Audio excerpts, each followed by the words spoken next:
So hello everyone, welcome to Stripe Grid. Today we will be looking at how to get calligraphy fonts in Canva. So this version of Canva which you're seeing right now is a free version. As you can see, we have not activated it. So let's try to create a new design. Let's say a logo, for example, and let's select any logo for now. Let's select this one.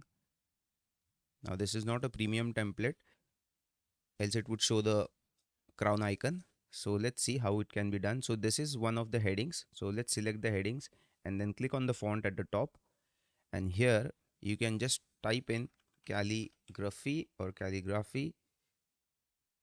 I've made a spelling mistake. Let's see.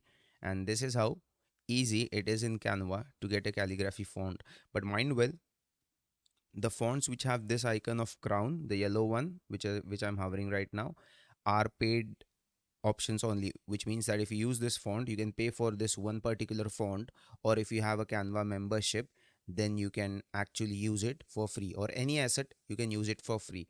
So this is how you get a calligraphy font in Canva. Thank you for watching.